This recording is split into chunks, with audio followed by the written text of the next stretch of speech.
Eu sou Carol Barreto, designer de moda autoral, artista visual, colunista da revista Raça e professora do Departamento de Estudos de Gênero e Feminismo da Universidade Federal da Bahia. Tudo bem? Meu nome é Gabriela Cruz, eu sou jornalista, trabalho no Jornal Correio aqui em Salvador, na Bahia, no setor de projetos do jornal chamado Estúdio Correio, onde a gente realiza vários eventos e o nosso principal evento todo ano é o Afro Fashion Day. Vocês vão saber um pouco mais sobre o evento daqui a pouco. Olá, eu sou Renato Carneiro, eu sou estilista, sou proprietário da marca Catuca Africanidades aqui em Salvador, na Bahia. E a Catuca é um espaço dedicado à moda, arte e literatura e, sobretudo, um espaço de circulação e comunicação das narrativas afrodiaspóricas. Olá, eu sou Madalena Silva, né? Mas hoje em dia eu digo, eu virei Madá Negrife, né? Porque as pessoas me associam, me identificam realmente com a marca, né? Então, Madalena Silva já ficou assim, Madalena é Madá Negrife. Mas isso é muito legal, é uma história de construção, né? De uma vida inteira de uma marca que foi pensada a partir de mim, enquanto mulher negra que tinha necessidade de vestir algo, né, que me contemplasse, e a percepção de que quantas mulheres mais existiam no mundo com essa mesma necessidade. Então eu acho que é por isso que a Negrife ela deu certo, vem dando certo, que ela acontece porque as pessoas têm desejos, né? E eles partem do corpo físico, que às vezes está fora de um padrão, eles partem de um sonho de infância, que às vezes é subir numa passarela, enfim, né? Fazer isso pelas pessoas no dia a dia, realmente eu tenho encontrado o meu propósito, né? Vestir essas pessoas, ter o retorno dessas pessoas, e realmente isso é o que me, me faz todo dia levantar e ir para a batalha, que não é fácil. Então, eu sou designer de moda, né? Pós-graduada em gestão e produção de eventos, porque eu sempre entendi moda como movimento. Então, quando eu não tinha uma loja física, eu vendia primeiro na sacola e depois eu passei a fazer um evento justamente para levar essa mistura de moda, de culinária, de música. E com isso eu criei um evento chamado Feira, Feijão e Samba, que era o que movimentava as minhas vendas enquanto eu não tinha loja física. E hoje eu tenho uma loja física há 8 anos no mesmo endereço, que é no centro de Salvador, né, na rua Carlos Gomes. E tem um público super afetivo que acompanha a Negrife e que dá essa força aí de existência mesmo, de dia a dia. Então, essa sou eu, Madá Negrife, a idealizadora dessa marca que veste tantas mulheres pelo mundo. Eu posso começar. Eu entrei na faculdade em 92. Não pensava em moda ainda, não pensava nem ser jornalista, eu queria ser publicitária. Até que agora acabo lidando um pouco mais com isso. Mas ao longo dos anos, eu acho que o movimento da moda eu comecei a acompanhar, sempre à distância aquilo. E quando eu tive a oportunidade dentro do Correio de tirar férias de uma repórter do Bazar, na verdade ela não foi nem férias, a menina pediu demissão, faltando uma semana para uma semana em Guatemi de moda. E Jamil, na época, era o editor do Bazar, Jamil da Come, me chamou. Eu era estagiária, se estagiária não, era repórter da parte de roteiro, do coluna. Eu não fazia o moda. E o subeditor da época, Marco Gramacho, que é meu amigo de faculdade, falou: a Gabi gosta, a Gabi curte isso, não sei o quê. E aí eu fui jogada na Semana Iguatemi de Moda, que para mim era como se fosse o São Paulo Fashion Week, que era um negócio assim.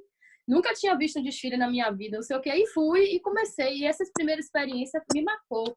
Porque eu entrevistei modelos que Mariana Weikert, que veio aqui, modelos que Cauã Raymond, que veio. Eu nunca imaginei que eu ia viver esse momento, e a partir daí eu quis me jogar nessa área. Foi quando Paula também foi para o jornal Magalhães, E ela já tinha um conteúdo de moda que ela fazia no site da mãe de Michele. E aí a gente começou junto a fazer esse movimento dentro do bazar e o caderno tomou rumo. Mas também nunca imaginei que a gente chegaria a realizar um desfile como é o Afro, que é um projeto que cada um... Primeiro, o Afro, a gente teve 40 dias para fazer, tipo... E aí, eu quero um negócio diferente. Falecido Sérgio Costa, nosso amado chefe, se eu quero fazer um negócio diferente no Dia da Consciência Negra, a gente tem que marcar, mas de uma forma diferente, porque cada pessoa que faz o Dia da Consciência Negra já tem o seu formato, já tem sua forma de fazer o evento. A gente tem que fazer algo para somar. Mas eu não quero um show, eu não quero música, eu quero um negócio diferente. Vamos fazer um desfile de moda? A ideia foi dele. E lançou esse desafio. E de lá para cá, a gente já são 5 anos fazendo, dentro da pauta louca do Correio, que a gente tem muita coisa para fazer, a equipe sempre pequenininha. Mas poder mexer com a vida das pessoas pela moda é muito legal. Vocês são pesquisadores também, que estudam sobre isso. A gente fazer a movimentação pela moda, da vida de pessoas, de trabalhar com questionamento, de trabalhar com uma palavra tão comum que é empoderamento hoje, mas que a gente sabe que tem um significado forte, mesmo que ela esteja, entre aspas, gasta, de tanto que a gente tem que falar de empoderar, mas a gente vê as coisas acontecendo e a moda é um caminho para isso, é um meio. Eu acho isso muito bacana. Como jornalista, sabe? Eu percebo isso muito legal, de uma forma diferente, da gente conseguir fazer do nosso jeito aqui. É isso. É importante salientar que Gabi, né, no Caderno Bazar, sempre foi grande apoiadora, né, de todas as pessoas que trabalham com moda inovador, né, pela qualidade do seu trabalho, pelo olhar sensível aos trabalhos inovadores que surgiram aqui, pela qualidade de escrita, né? A gente sabe que o jornal tem um espaço muito pequeno para, né, colocar qualquer notícia ou trabalhar qualquer lançamento aqui, né? E esse respeito, né, que você sempre dedicou aos nossos trabalhos, eu acho que tem um grande resultado na nossa adesão a esse evento, né? Que vem crescendo nesses 5 anos, que a gente tem, né, a cada ano parado para discutir sobre a importância e inclusive como é que eu posso dizer? Esse poder de transformação que você citou, né? Então, é importante a gente aqui também debater um pouco, né, o papel do jornalismo de moda e o papel desses eventos, dessas imagens, né, que são elaboradas, seja via desfile de moda, via jornalismo impresso, televisivo, né, na vida dessas pessoas, né, numa população majoritariamente negra, que é da cidade de Salvador, maior população de pessoas negras fora do continente africano, né, e como isso ainda não está na realidade em termos de representatividade, ocupação mesmo de espaços de poder nessa cidade, nesse estado, né? A gente está vivendo um momento muito sensível, né, novo na vida de todas as pessoas, e é um momento que a desigualdade, que todas as assimetrias sociais saltam muito, né, aos nossos olhos, né? Toda a vulnerabilidade das pessoas negras, todas as dificuldades para que as pessoas tenham o mínimo de condição básica de vida, de alimentação, de segurança sanitária, segurança nas suas casas, né? A gente está aqui falando, né, no período de quarentena, via vídeo, e somos pessoas privilegiadas, né? Por estar dentro de casa, por estar compartilhando essa afetividade no momento aqui, mesmo de trabalho. Então, a gente tem mesmo que refletir aqui nesse encontro, né? Quais são esses caminhos também para o futuro da moda, né? E o que é moda nesse contexto, o que a gente produziu para contribuir, inclusive, para essa desigualdade, como é que a gente pode, né, traçar um projeto mesmo de mudança social daqui para frente. Renato, quer falar um pouco? Olá, então, eu comecei há cerca de 15, 16 anos, quando eu resolvi vir da minha cidade natal para aqui, mudar para Salvador e começar um novo estilo de vida e fazer outras coisas.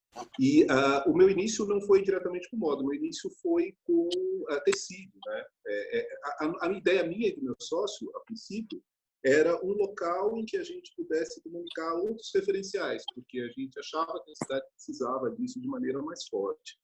E aí, então, uma das ideias foi trazer para aqui um pouco do que o continente africano, do acesso que a gente tinha a alguns lugares do continente africano, que eles produziam, e trazer isso para cá em maior quantidade e gerar uma circulação desses elementos aqui.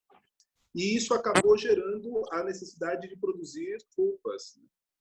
É claro que, anterior a isso, eu já tinha uma experiência nesse sentido, uma vontade de fazer, mas também percebia que o mercado de moda dito oficial, ele é muito hermético, ele é muito fechado, e como outros segmentos da sociedade brasileira, ele é extremamente fechado a nós mulheres e homens negros, né? Então, nunca passou pela minha cabeça a possibilidade de me inserir dentro do mercado de moda oficial, pelo que eu percebia.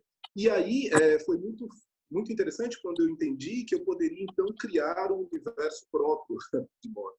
E aí foi que eu fui fazer um curso de moda aqui, já estando aqui em Salvador, fui aluno de Carol. E aí fiz o curso de moda aqui e desde então eu tenho, a cada ano, passado a desenvolver e me aprofundar um pouco mais no trabalho que é desenvolver modelagem, o que é fazer uma pesquisa para fundamentar uma coleção, né, o que é fazer um projeto de coleção, e isso eu tenho feito paulatinamente, né, aos poucos, nesse período em que eu estou aqui. Mas eu gosto sempre de lembrar que o meu projeto não é um projeto única e exclusivamente de moda, é um projeto de mudança de perspectiva e de olhar sobre a nossa cultura, sabe? É comunicar um número maior de pessoas outras formas de ser, de estar, de falar, de entender e de pensar o mundo. E eu acho que moda, particularmente para mim, Renato, é a minha ferramenta, mas a gente trabalha com outras coisas. Perfeito, Renato. Quando você traz esse entendimento, né, de que a gente não existe fazer só roupa, né? Roupa Sim. É a matéria da moda, que consequentemente é diagnóstico da mentalidade de um tempo, de um grupo cultural, né? Todas os debates que a gente tem aí fora da possibilidade apenas de expressar essas imagens, né? E no momento que a gente colabora construindo um maior repertório para que a gente se reafricanize, né? Uma vez que essa busca por produzir a nossa memória de forma respeitável, não apenas reproduzindo, né? Da maneira atrelada ao castigo, à violência e à dor, que ainda é a memória, que foi implantada nesse país, que ainda é reproduzida, enfim, via todas as mídias que a gente conhece.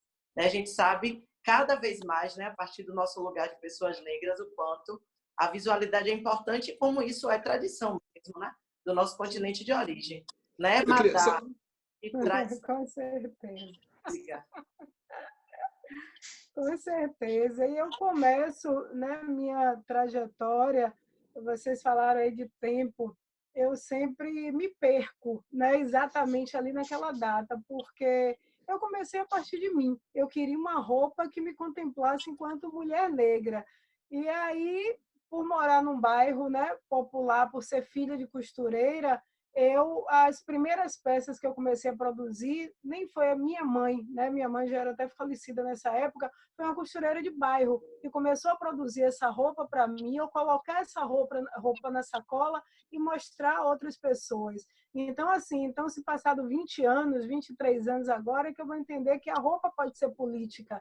Aquela época em que eu pegava aquela roupa e que eu apenas botava na sacola como uma coisa, como algo que me identificava e que vinha, né, desse resgate de minha mãe costureira, das noites em que eu ficava ali ao lado dela, ela na máquina, e eu pedindo a ela que ela fizesse os modelos. Pode ser assim, pode ser com sempre tecidos inusitados, sempre querendo botar bolsos, usar um corte, mas eu não tinha ainda toda essa ideia, né? A identidade ela ainda não estava construída. Então, só hoje, depois de quase 20 anos de estrada, que eu entendo essa forma política mesmo de fazer roupa, entendo a roupa como algo que identifica, né, a gente, então, que identifica uma raça, uma comunidade. Eu vejo isso muito, né, na minha marca. As pessoas que buscam isso, elas estão mergulhando em si, elas querem se afirmar, elas estão fazendo, eu estou em transição ali, eu estou mudando o meu cabelo, eu quero mudar minha forma de vestir, eu quero mudar minha forma de me posicionar. Então, com essa trajetória toda, desse começo lá na sacola, do dia a dia, é que hoje realmente eu percebo o quanto a moda, né, ela é política, ela é identitária. Tanto o Gabi como você, assim como o Renato, né? Um ponto em comum das nossas falas é esse entendimento da moda como ferramenta de transformação.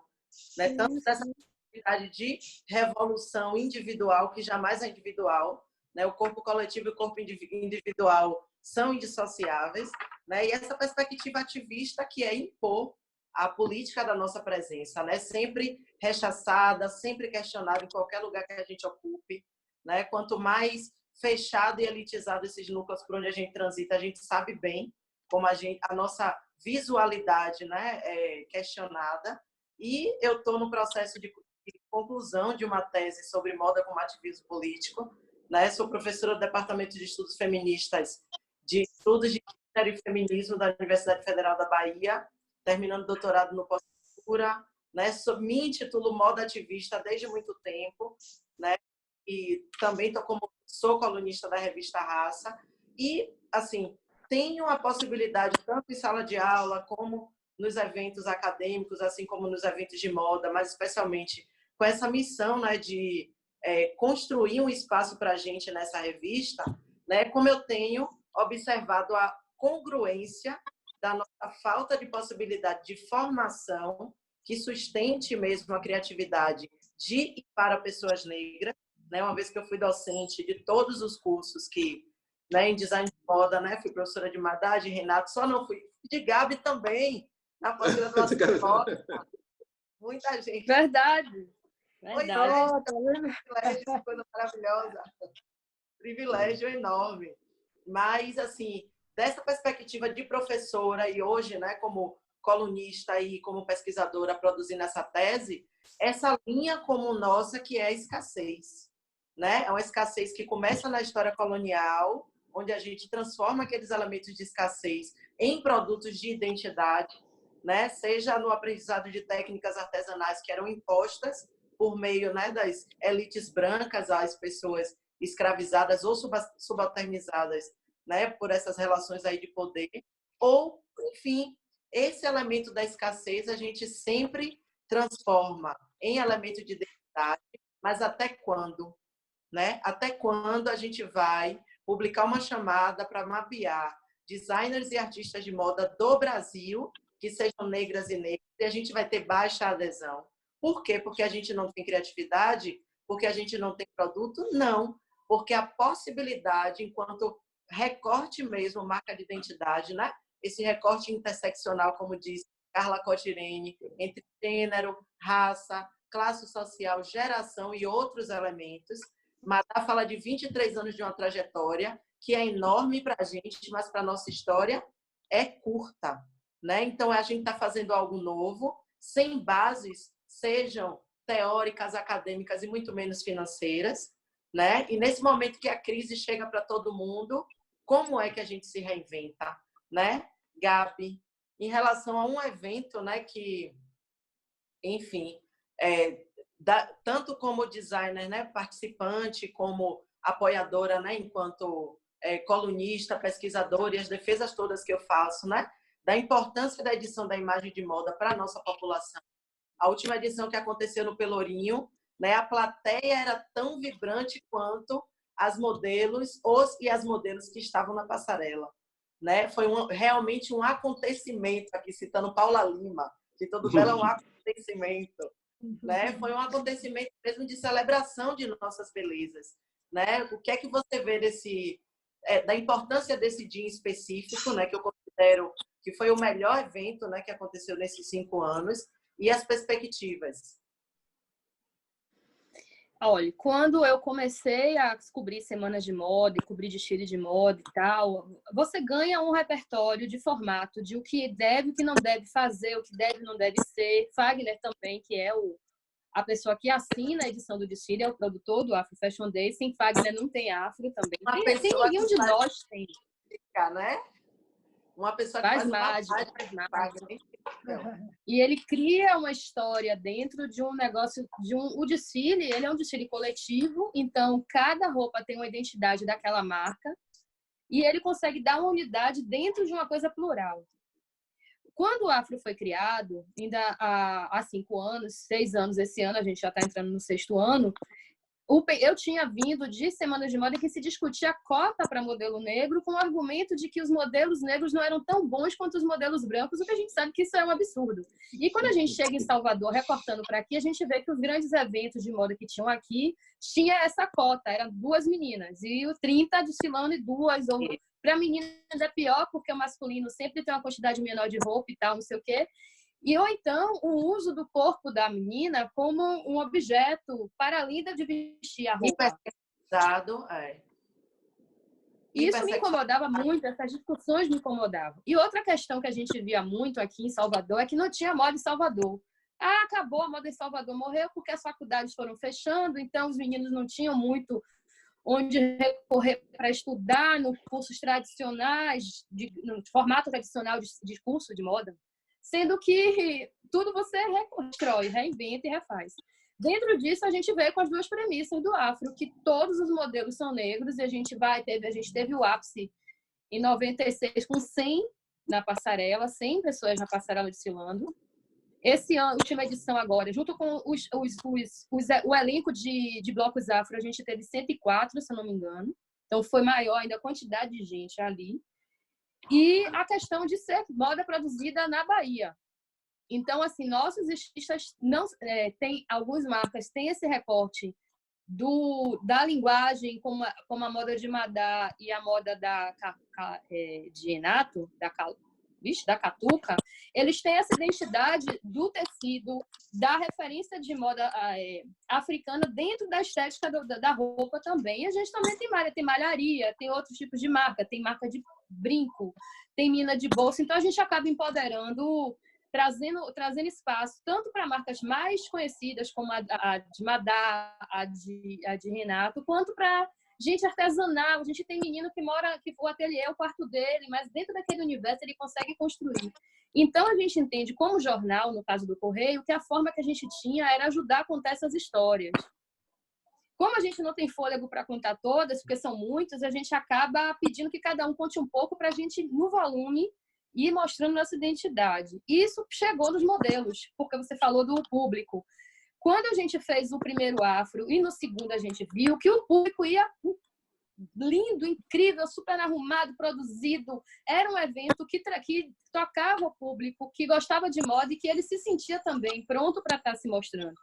Por isso a gente criou as seletivas de bairro, a gente lançou o olhar do trabalho para os modelos, para contar essas histórias, porque a gente sabe que na cadeia produtiva o modelo é o mais fraco.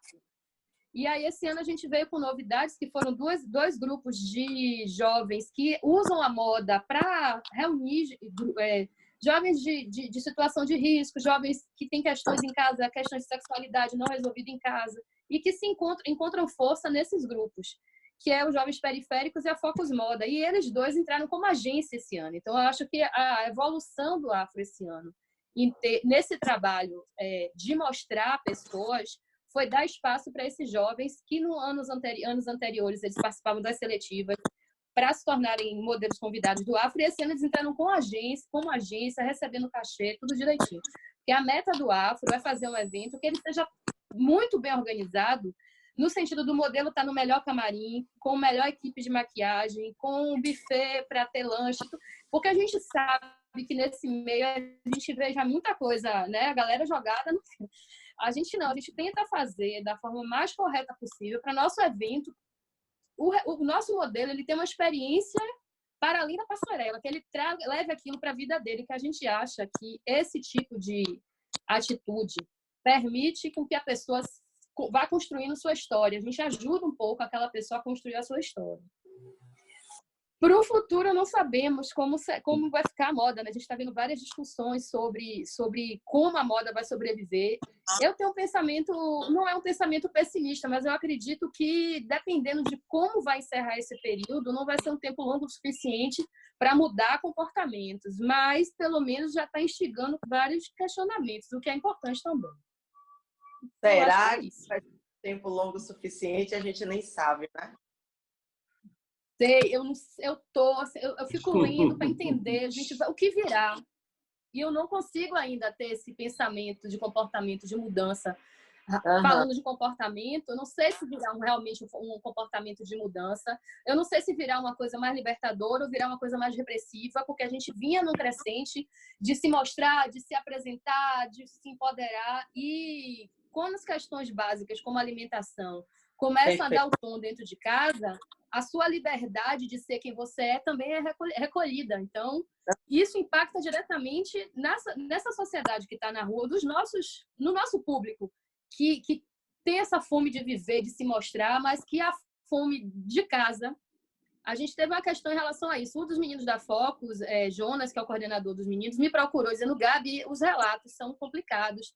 Tem menina do grupo da gente que está passando necessidade em casa, eu não sei o que fazer, não tem como sair a matéria no jornal. Eu digo: não, a gente vai fazer um negócio diferente. A gente não vai sair com uma matéria no jornal.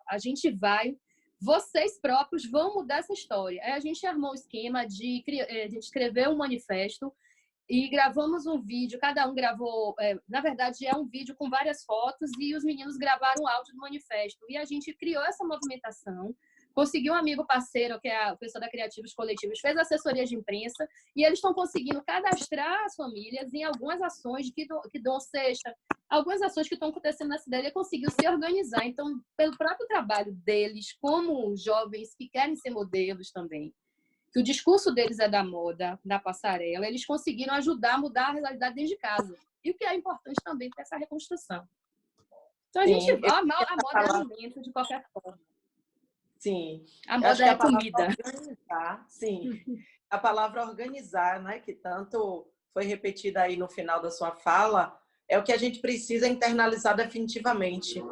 Muitas gerações, inclusive de pessoas que trabalham com moda, que são bem mais jovens que a gente, né, cresceram num cenário político-econômico um pouco mais equilibrado, né? E face a novos desafios que nossos ancestrais passaram, coisas, né, inenarráveis aqui, obviamente, né? Mas a partir daquilo que a gente sabe que vai, como é que eu posso dizer, acentuar as desigualdades, como você já citou aí, né? No caso desse grupo de modelos que se organizou para ter comida em casa, né? Essa organização e esse entendimento de que os nossos processos produtivos e, consequentemente, criativos precisam ser alterados, né? O quanto essas marcas de moda, e aí a gente sabe que tem uma grande diferença, né? A maioria das empresas são de pessoas brancas, muito ricas, né? E acabam contribuindo bastante para que essa imagem de desigualdade afete a vida das pessoas, porque isso é caminho profissional,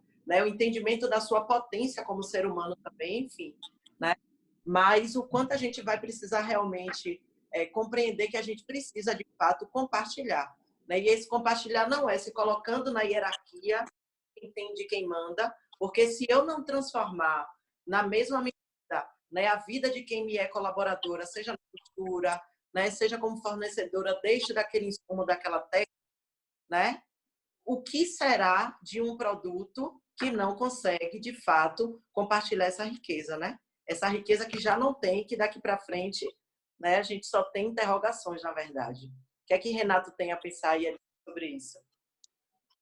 Eu fico pensando assim que existem determinados, da forma como a sociedade brasileira se estrutura, assim, acho que no mundo, mas aqui, né, vou falar mais especificamente aqui, existem grupos que estão automaticamente na marginalidade, né? Então, estão automaticamente na periferia dos centros, né? E eu acho que as pessoas que produzem moda hoje na Bahia, né, nós estamos nesta periferia, né? E as periferias sempre tiveram uma riqueza fantástica de transformação, que sempre, como o Carol falou no começo, viveram na escassez, né?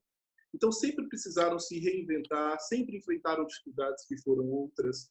Então, eu acho que a gente vai ter saídas muito mais criativas e muito mais interessantes, muito mais possíveis do que as grandes empresas que sempre descansaram em cima do poder que é o capital e de ter grana para fazer, né?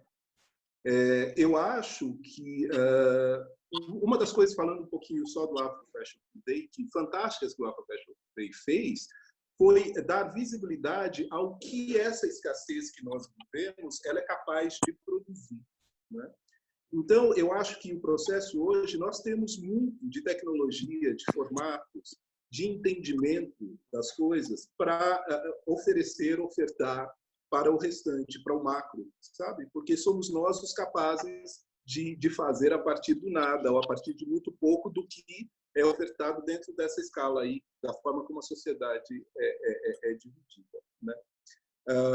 Eu fico pensando que, por conta disso também, existe um grupo que vai se encontrar num momento de desespero total e completo, que é um grupo que sempre compartilhou os privilégios, que sempre compartilhou a tranquilidade, né? E que vai se ver agora num momento muito difícil, né? Muito difícil.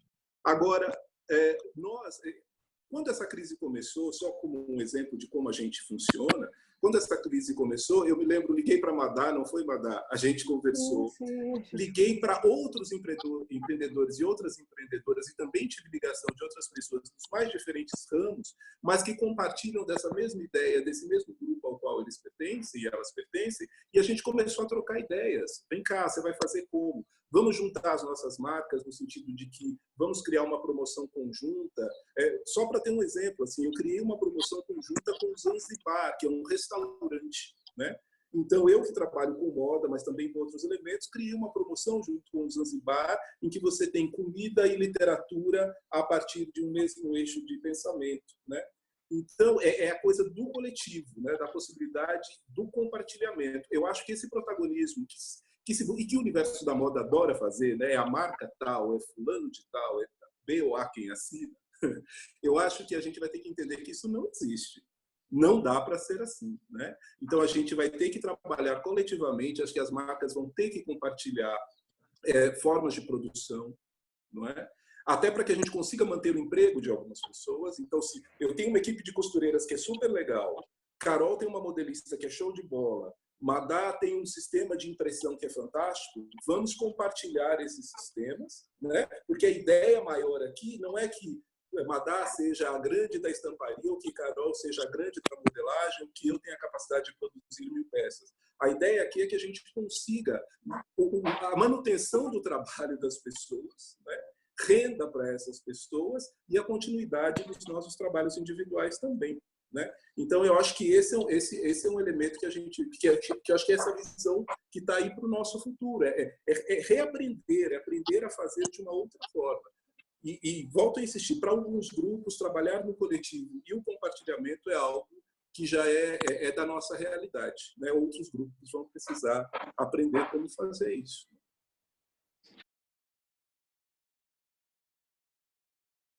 Nossa, Renata, sua fala aquece e acalma o coração, sabe? Porque é uma visão, enfim, né, positiva e visionária de um modo analítico, de fato, né? Entendendo que essa maneira como nossas comunidades tradicionais sempre viveram é o que a gente precisa voltar a aprender, né? Desse choque colonial que ainda é lógica de várias das nossas relações, né? Sem Madá, sem Renato, né? Sem Gabi, sem quantas outras pessoas a gente pode existir? Não dá, né? Eu só consigo ser potente a partir do momento que outras potências me alimentam, como exemplo, como essa possibilidade ímpar de, sendo empresárias também, trocar essas ideias, entender quais são os caminhos de maneira compartilhada de fato, né? Como eu trouxe na fala de Gabi, né? Sem essa organização que definitivamente a gente precisa construir e se posicionar, né? Inclusive compartilhando formação com as pessoas que estão chegando, né? Como o Gabi falou, tem estilista que o ateliê é o próprio quarto, o tamanho do ateliê não interessa, mas o instrumental metodológico, o instrumental teórico e político, que a gente não tem como dissociar, é o que faz a gente potencializar esse ou aquele produto, né? Nosso trabalho é muito mais artístico no sentido da expressão de um conceito que uma marca branca comercial, né? A gente não faz roupa, a gente expressa discursos e posição, né?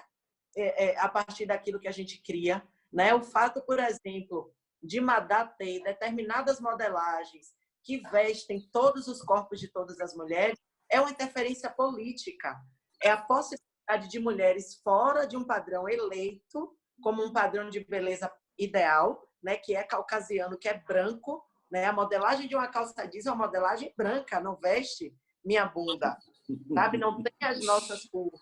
Então, trazer esse caráter de existência, né? Essa possibilidade de existência a partir do têxtil é uma coisa que Madá tem feito há muito tempo, né? Então, eu queria saber de você, Madá, para além, né, da modelagem, né, da expressividade de suas estampas, né, e do que a gente vê materialmente do seu trabalho, né? Como é que você tem, ao longo desse tempo, desenhado suas relações de trabalho com suas colaboradoras, né? E o que é que você, né, traz para a gente a conversa também de bastidores aí com o Renato.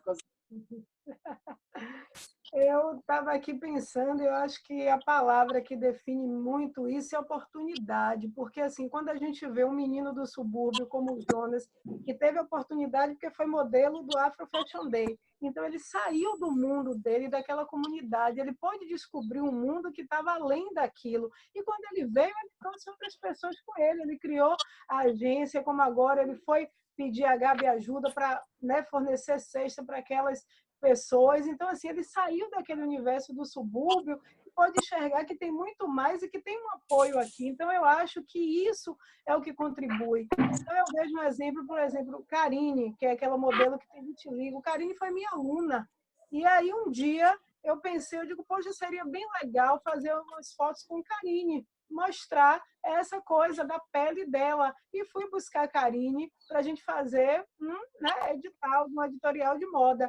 E aí, assim, depois disso, ela começou a ter várias oportunidades. Mas quem era a Karine? Uma menina que estava lá dentro do Vale das Pedrinhas, do Nordeste de Amaralina. E quem é que pensar em Karine como uma pessoa para estar estampando a sua cara na moda, para dizer, venha e vamos construir aqui comigo, vamos fazer. Né? Então, eu acho que é justamente isso, quando você busca esse povo que está lá naquele mundo e que você diz, venha, que tem um lugar aqui para você. E eu vejo isso com minhas costureiras, os lugares em que minhas costureiras moram. Né? Então, assim, uma vez eu cheguei eu fiquei surpresa, porque uma costureira chegou para mim e disse assim, Madá, quando você vier aqui, não venha vestida desse jeito, porque você chama atenção. Então, quer dizer, lógico, eu sou negra, estou entrando numa comunidade, né, parecida com a minha comunidade, mas a minha forma de vestir chamaria atenção naquele lugar. Então, ela veio com esse retorno para mim, olha, quando você vier, venha de maneira mais simples. Às vezes que eu botava um vestidão, porque eu estava de salto, e aquilo que chamou muita atenção, né? Essa fala dela, o cuidado. Então, assim, quando você traz esse povo que você diz, não, eu tenho algo, né, a te oferecer. Então, um exemplo, ano passado eu fiz um desfile em que minhas costureiras estavam lá na plateia, e aí depois eu tive o depoimento, poxa, é tão diferente a gente tirar a roupa da máquina e ver aqui no corpo dessas pessoas. Poxa, obrigada, né? E agradecer por essa troca. Então, eu acho que quando a gente, né, traz essas pessoas. Outro dia eu fui para o Subúrbio 360, fiz uma apresentação lá e vi, né, as pessoas me reconhecendo. Poxa, deixa eu tirar uma foto com você. Por quê?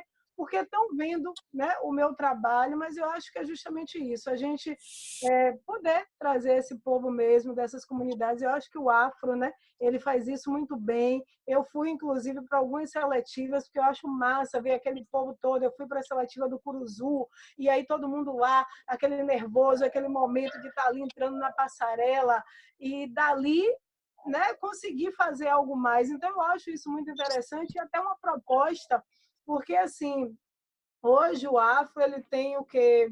60, né, estilistas diferentes, mais ou menos, ou até mais, né, Gabi? Mas uma coisa que eu sinto falta, eu não conheço todos. Eu não sei a história de todos. E eu não gostaria de conhecer essa história só pelo jornal. Eu queria ter esse tete-a-tete, da gente criar mesmo bate-papo. Então, assim, pô, tem eu, tem Renato, tem Goya, né? Tem você, Carol, tem gente mais experiente que está ali, que, né, já domina uma estrada, mas tem gente que chega que a gente, né, não conhece. Então, eu acho que essa coisa da gente criar bate-papo mesmo antes, da gente dividir essa experiência, fazer isso, como o Renato disse, poxa, na hora do sufoco eu liguei para a Madá, e aí o que é que você vai fazer? Eu disse, poxa, eu não sei. Liguei para outro, né, empresário, eu estou aqui, chorei 3 dias sem saber o que é que eu faço. Então, a troca, né? Isso é muito importante. Então, uma coisa que eu sinto falta no Afro é de conhecer todas as pessoas que estão ali, porque cada uma realmente tem uma história. E quando a gente troca isso, a gente está trocando experiência, né? Então, a gente está construindo uma coisa muito mais forte. Então, Perfeito. fica aí essa dica de troca aí para o Afro. Quando você fala, né, da cena de entrar em determinado lugar e das pessoas querem tirar foto com a designer, né? Não é só pelo trabalho que o designer faz, mas é quem é a designer e o que ela assina, né? E aí, quando você reivindica também a necessidade da gente se conhecer, ela também é um pedacinho dessa necessidade das outras pessoas que estão na plateia reconhecerem a gente como pessoas criadoras daquela beleza que está na passarela, né? A gente precisa sempre lembrar que o racismo brasileiro, né? A gente tem um racismo que é mundial, mas Brasil, África do Sul, Estados Unidos são casos de estudos de muito tempo, né? Frente mesmo à violência como o produto do racismo opera de modo a estruturar nossas relações sociais. Então, é muito importante entender que pessoas negras não são vistas como produtoras de intelectualidade, né? Seja a Madá designer, seja o Renato empresário, seja a Gabi jornalista, seja a Carol professora. Quantas vezes na Universidade Federal uma pessoa abre a porta da minha sala e não consegue entender que quem está ali em pé dando aula é professora, né?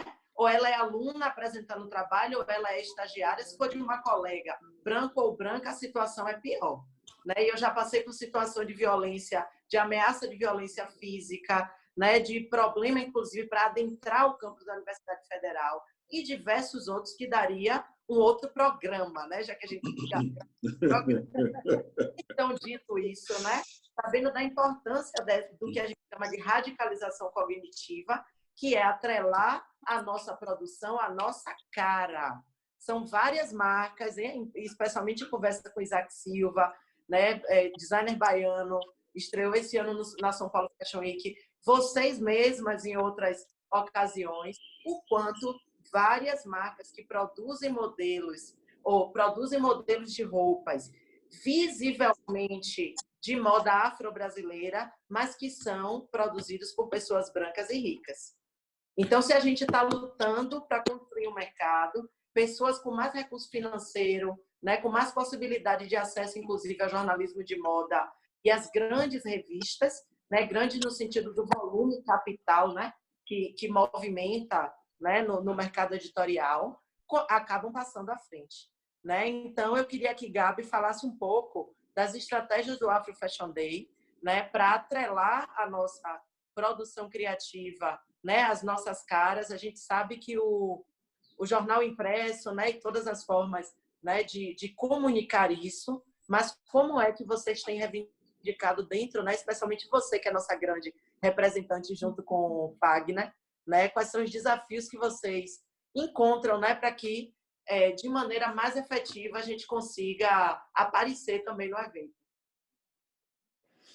Falando de forma sobre moda de forma geral no mercado, quando eu vejo que o evento, a coleção ou algo foi inspirado na África, eu começo a ficar preocupada, porque eles estão falando de um continente inteiro, imenso, que cada país tem suas características e a galera classifica em África, faz aquela coisa meio folclórica, que é péssima, que não representa, que você vê que não tem uma pesquisa, não tem identidade. E a moda da gente aqui nacional, a gente veio, e na internacional também, né? Bota as estampas de bicho, diz que foi inspirado na África e lança a coleção, e isso me deixa muito triste. É uma coisa que a gente sempre questionou lá no Correio, no Bazar. Na época que o Bazar existia, a gente não tem mais o caderno, mas o Espaço de Moda sai todo final de semana na edição de fim de semana do jornal. Quanto ao Afro, é uma luta anual, porque o Afro Fashion Day é um evento dos 20 que a gente realiza no ano no departamento que eu trabalho, que é o estúdio. Então, a gente faz a Agenda Bahia, a gente já... Ano passado, que era o aniversário do jornal, a gente fez Baba na Fonte Nova, a gente fez lançamento de livro, exposição de arte, fotografia, a gente desfile, a gente fez um desfile no do shopping de Salvador, discutiu o empoderamento feminino, questões de economia. Então, assim, o Afro entra na pauta, a equipe é muito pequenininha para a quantidade de eventos que a gente tem, e dentro do Afro ele tem um desdobramento muito grande, porque as seletivas, acho que foram 6 ou 7 ano passado, de modelos, e aí tem a seletiva das agências também, que tem etapas, e tem os encontros Fagner, a troca de Fagner com os estilistas pelo Instagram, pelo WhatsApp, para ir afinando a edição do desfile, lá a prova de roupa e tal. E, assim, eu sentia uma certa dificuldade. Quando a gente tinha um bazar, era mais fácil porque era a editoria mãe da pauta. Então, a gente absorvia para o bazar fazer aquilo. Ano passado, sem caderno, a gente foi para a editoria de cultura. Então, até você explicar para o repórter de cultura, que está acostumado a fazer matéria sobre show, sobre outros assuntos, lançamento de livro, que o afro é cultura e que tem que entrar. E a gente teve uma resposta muito feliz da repórter e da editora, que são mulheres negras, que são mulheres que discutem os espaços, e elas tinham um repertório para abraçar as pautas e contar essas histórias, mas a gente sabe que a gente não tem o fôlego nem de equipe, nem de espaço, nem de tempo para... Como o afro tem muita marca, eu acho que esse ano foram 44 ou 45 marcas, ou 42, eu acho, e a gente teve 64 modelos. Então, como é um volume muito grande de gente, o que foi que eu falei com as marcas no encontro que a gente faz todo ano para apresentar o tema do ano? Que cada um produzisse os seus conteúdos e informasse para a gente, que a gente criaria uma forma... Já a gente não conseguiria de todas as marcas para contar todas as histórias, quem tivesse história para contar, nos contasse que a gente ia reproduzir. O Afro tem um canal no site do Correio, que é o /Afro Fashion Day, e todos os conteúdos, à medida que a gente ia recebendo, a gente ia publicando, fora as matérias que o jornal produziu. Porque a gente sabe que não é um espaço grande o suficiente. Um desfile coletivo é um desfile que você acaba não conseguindo dar protagonismo, o que é complicado, porque eu acho que é preciso que se fale mais. Mas, assim, todo ano eu fico querendo que seja melhor, que seja maior, que seja uma editoria do jornal. Mas a gente, na prática, não tem conseguido por conta da vida, né? Da vida como a gente... do jornalismo em si e tudo. Mas, cada ano, a gente percebe uma aproximação das marcas estarem repostando, criando mini coleção, criando uma história dentro do afro. Você cria ferramentas também, né? Por exemplo, se você só vai poder produzir uma única peça, até porque só vão 2 ou 3 peças, vai ser a peça, a gente vai trabalhar sobre aquela história de que roupa é essa que você criou para o afro. Tem marca que criou uma mini coleção e deu o nome do evento. Então, você cria uma história. Eu acho que é o que a gente falou antes. Se todo mundo participa, se ajuda, faz esse coletivo, a gente consegue junto ir contando essas histórias, entendeu? Já teve histórias de collab de uma marca com a outra, brodagem, parceria para fotografar junto, e aí a agência entra. Por isso que a gente convida as agências para irem também. Esse ano a gente convidou, porque aí os estilistas e as agências se conhecem ali. Se caso não se conheçam ainda, já cria essa relação. E tem um grupo no WhatsApp que está todo mundo, porque justamente quem quiser, precisa de uma agência, no Afro tem o pessoal das agências, deixa eu conversar aqui com o pessoal à parte. Tive uma ideia, para poder propor esse diálogo. A gente sabe que tem as marcas são muito diferentes entre si, alguns grupos se conhecem, se falam, e outros não se conhecem, mas é uma vontade, como a Madá estava falando, é importante, seria massa se a gente conseguisse esse ano, infelizmente com o coronavírus, não sei o que vai acontecer, da gente trazer uma outra etapa. São etapas, né? A gente vai construindo a nossa história ano a ano. O que falhou, vamos tentar corrigir para o ano seguinte, não ter esse erro para abrir espaço para novos erros. E aí a gente melhora e com o tempo ele vai criando a história dele, assim, que eu tenho muito orgulho. Eu estava falando com os colegas de trabalho que se tem uma coisa que eu tenho orgulho, eu tenho 16 anos no Correio, de tudo que eu fiz na minha vida, o orgulho que eu tenho é de ter ajudado a construir essa história do Afro Fashion Day, uma coisa assim, que é para além de trabalho, é meu emprego, é meu trabalho, mas também é minha vida. Isso daí ninguém tira de mim. Eu tenho isso muito... Até deixa esse depoimento aqui. Que me emociona, porque fui eu que fiz, entendeu? Não fiz sozinha, mas fui eu. Saiu de mim, da minha vida. E isso vai para sempre comigo. Ai, gente, emocionou. Como eu falei no início, né? É de você e que, né, é seu emprego, é seu trabalho, né? E que essa empresa entenda que é a maneira como você construiu a relação de confiança e de troca importantíssima com a gente, é que elabora essa adesão, né? A gente sabe muito bem que é uma troca nem sempre tão equilibrada, né? A gente tem um debate, né, sobre isso desde as primeiras edições, né? A gente tem vários recursos digitais que são telões, né, formas de apresentação que na hora do evento as pessoas da plateia consigam ver o cabelinho igual a dela, né? Que não é só a modelo, que é a designer também, a cara de Renata, a cara de Madá, de Goya Lopes, de todo mundo. A gente sabe que isso é super importante. E aí, de tudo isso, né, desses desejos todos que você delineou aí, vamos se preparar, então, para o Afro Fashion Day Digital desse ano. Como é que vai ser?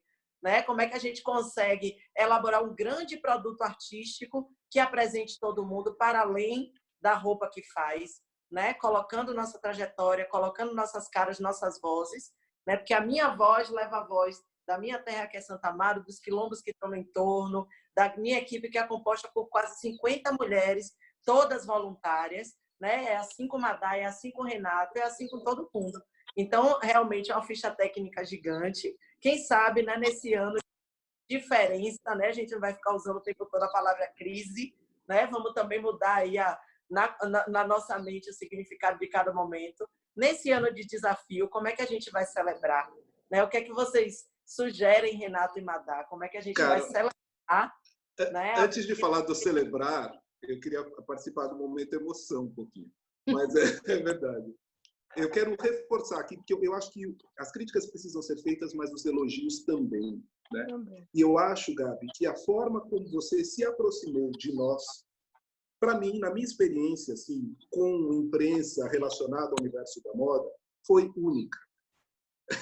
Isso é fato. Eu me lembro do dia que você entrou na loja para fazer o convite. E quando eu vejo você, a forma como você trata todos os profissionais envolvidos dentro daquele universo, é a mesma, é extremamente horizontal. Então, eu acho que este é um dos ingredientes que faz com que o evento tenha sucesso. Esse é um ponto. E acho que o evento vem num crescendo a cada edição, porque a cada edição existe uma maior participação ainda destes profissionais envolvidos na discussão e na estruturação de como isso vai acontecer. Né? Então, ele acaba sendo um evento verdadeiro, porque ele é um evento que ele parte de uma construção que é daquele. Ainda existe um ponto ideal para a gente, por exemplo, enquanto participantes, né? E a gente discute. E o legal também é isso, todos os anos você está aberta para essa discussão e você não tem problema em dizer, olha, gente, desculpe, isso daqui não era para ter sido assim, mas acabou sendo assim. Então, eu acho que esse bate-bola, essa troca, que faz com que o evento cresça a todo instante. E eu acho que tem uma coisa que é anterior ainda. Você ousou, e eu vou falar você, eu sei que tem uma equipe, mas eu vou falar você, porque eu acho que eu vou identificar em você isso. Você ousou fazer uma ponte que até muito pouco tempo aqui na Bahia era intransponível. Se eu estiver dizendo mentira, me fala.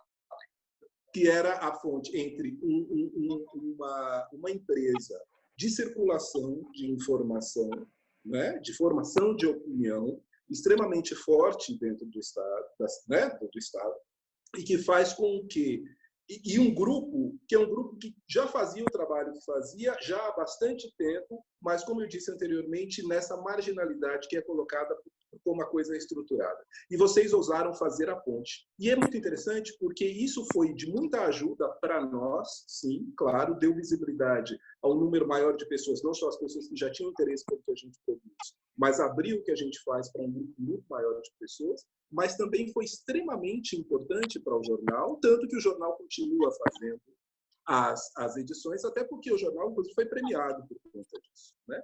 Então, eu acho que é um exemplo de o quanto existe de potencial, de capacidade de produção, de criatividade, de riqueza cultural, né? Dessa coisa que não é essa coisa folclórica que é vendida com relação à Bahia, por exemplo.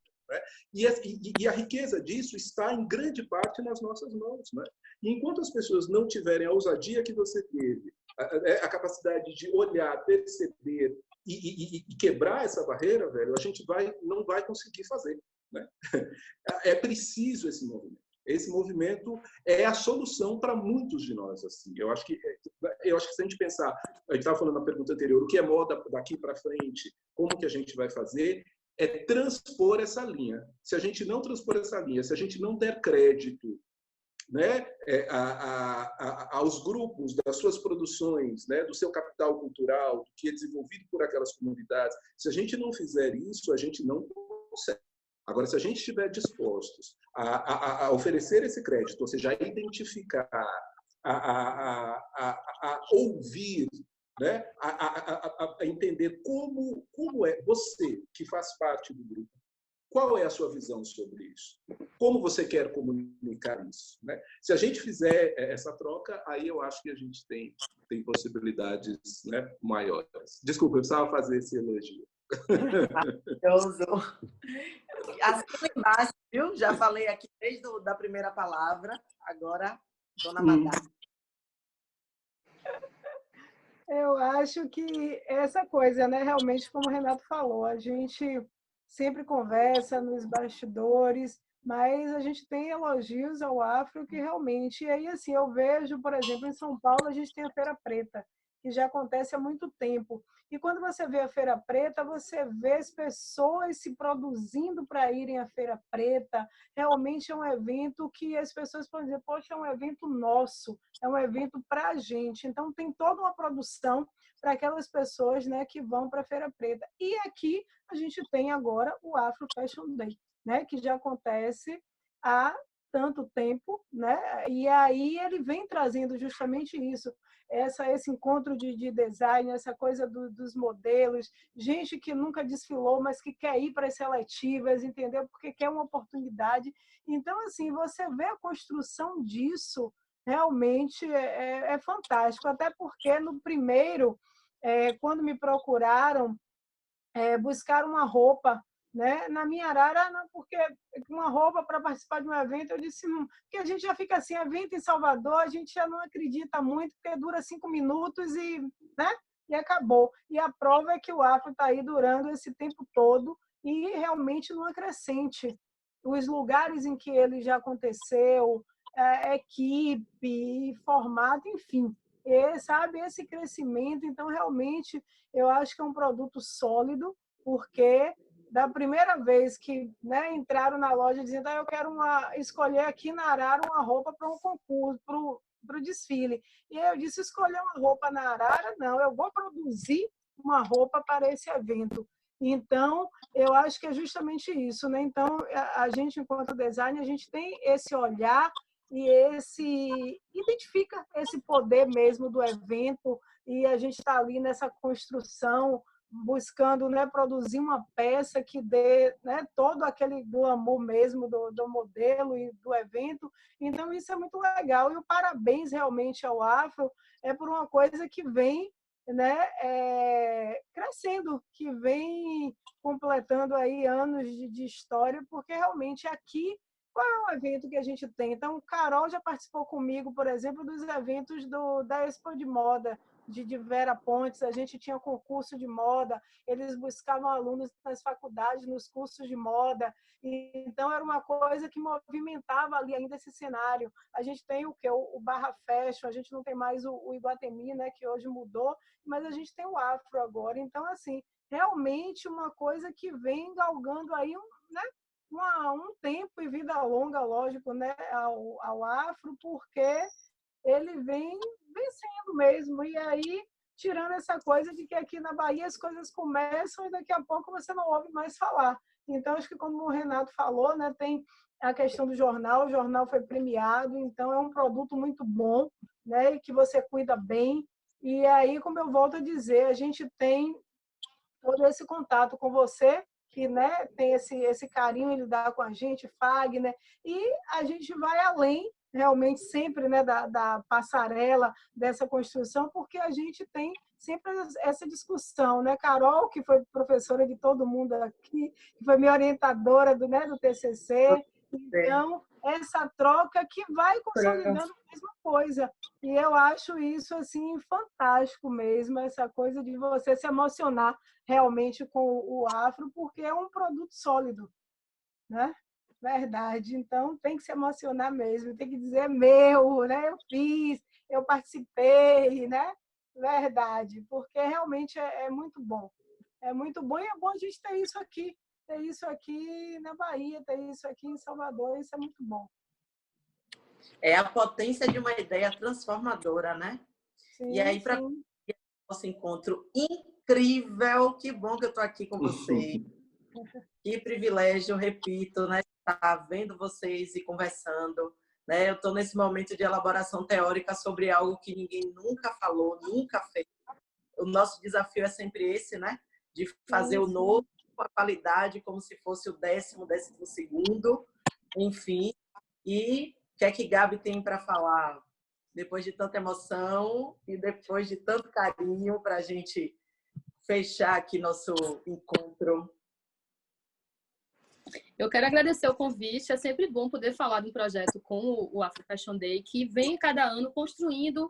Cada ano a gente desvia ele para um lado, desvia ele para o outro, ajuda a dar visibilidade para uma coisa, busca outra. Ele é mutável, ele é feito por pessoas, como o desfile é feito por pessoas. Então, quando a gente fala do coletivo, mas a gente sabe que dentro do grupo tem pessoas com personalidades diferentes, com jeitos diferentes.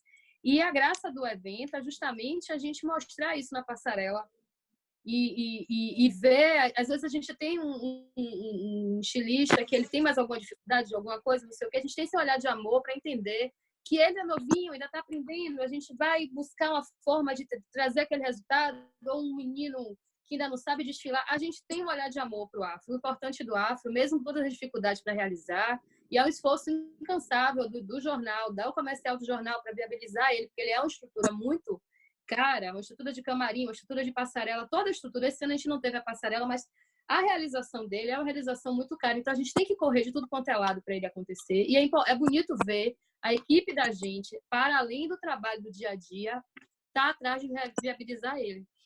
E o que eu falo é importante é que o Afro é um evento feito com amor, porque se não fosse o amor, ele não existiria.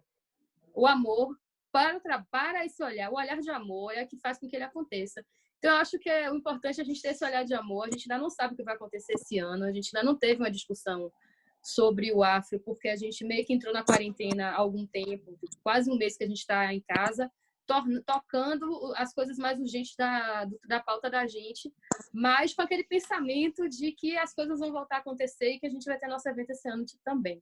Mas a gente ainda não tem novidades sobre ele, não. A gente precisa ser otimista, né?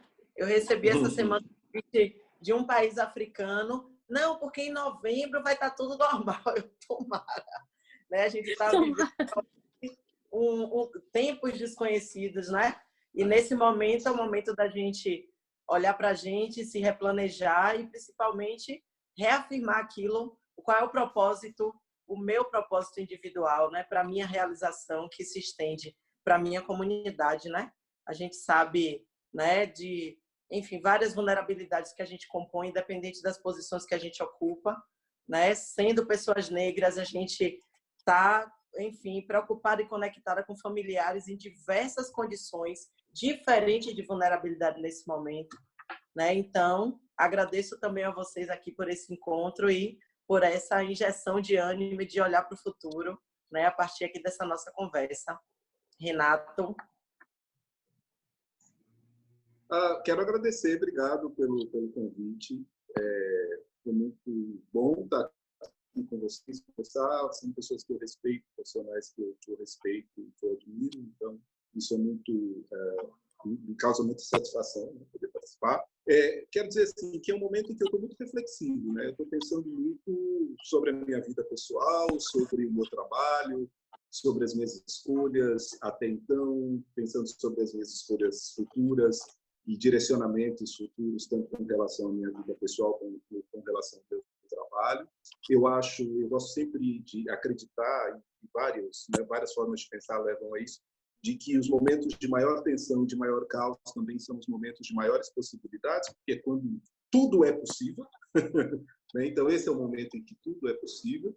E eu estou partindo desse princípio no direcionamento da empresa e de como a Catuca, as comunidades, o mercado negro Catuca vão se posicionar daqui para frente, né?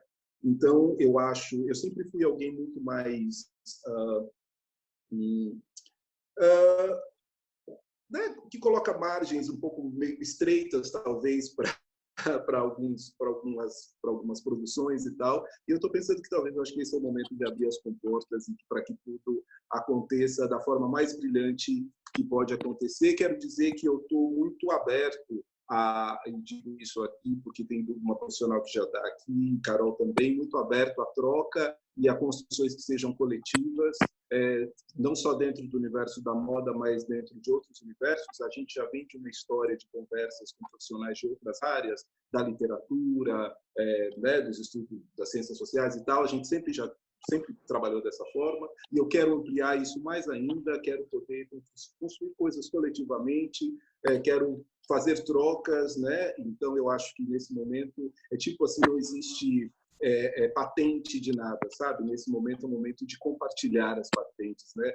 Se eu tenho a possibilidade de produzir isso bem, eu acho que eu tenho que compartilhar isso com os outros profissionais da mesma área que querem fazer também dessa forma, porque eu acho que esse é o momento da gente exercitar uma existência coletiva e a nossa sobrevivência enquanto grupo, né? Eu acho que a gente é uma rede, a gente tem que sobreviver enquanto grupo.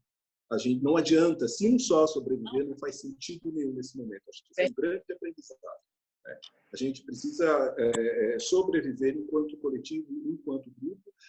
Não tenho uma visão muito otimista no sentido de que isso vai terminar amanhã ou depois. Eu acho que vão haver mudanças que são mínimas e tal, mas a gente ainda vai conviver com esse momento de tensão e tal durante um longo tempo. Então é importante que a gente esteja aqui em conexão e pensando coisas juntos para que a gente, como grupo, possa atravessar. Obrigado.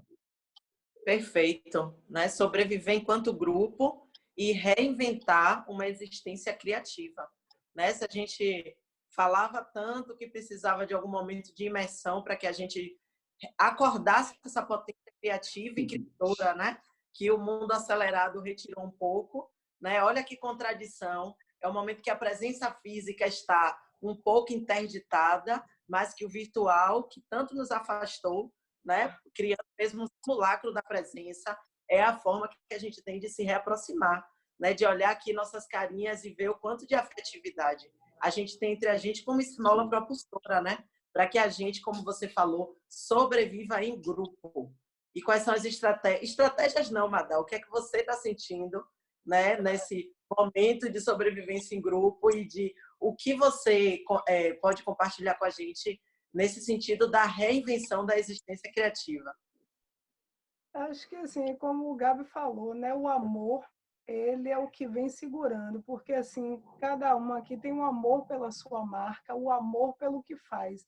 Então, isso faz a gente segurar e dizer, não, vai dar certo. Porque, assim, praticamente um mês de loja fechada e mudando todo o cenário, porque a gente tem loja aberta para ter contato com o público. Então, isso agora a gente está dentro de casa e realmente o mundo virtual, mas realmente não é um momento de compras, né?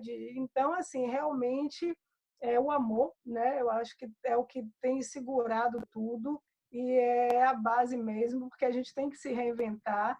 E eu acho que assim o Afro ele já é essa prova de coletividade mesmo, porque assim é bonito de se ver e a gente está vendo o coletivo, né? A gente vê quantas pessoas na passarela, né? Quantos modelos, quantas marcas numa união. Então, eu acho que realmente o coletivo ele é uma coisa que pode, né, falar realmente bem alto.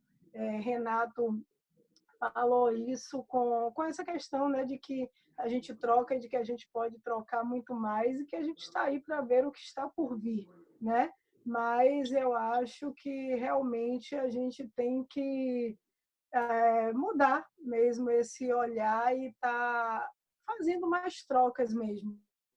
Eu acho que a gente pode construir mais, justamente fazendo uma troca aí mais coletiva mesmo. Então, eu acho que é isso. Não tem sido fácil, mas eu estou segurando com todo o amor que eu posso. Muito bom fechar com a palavra amor, né? E aproveito aqui para agradecer a todos e todas, né, que toparam nesse momento no meio da tarde, quando isso seria possível. Não que você esteja trabalhando, né? Foi na quarta-feira. Um horário com tudo comum. Mas gratidão imensa por compartilhar esse momento, essa conversa com vocês. Né? Saibam o quanto isso me alimenta como pessoa, como pesquisadora e especialmente como ativista, né? Manter esse olho, essa esperança no futuro é importante. Então, a gente fica por aqui. Obrigada.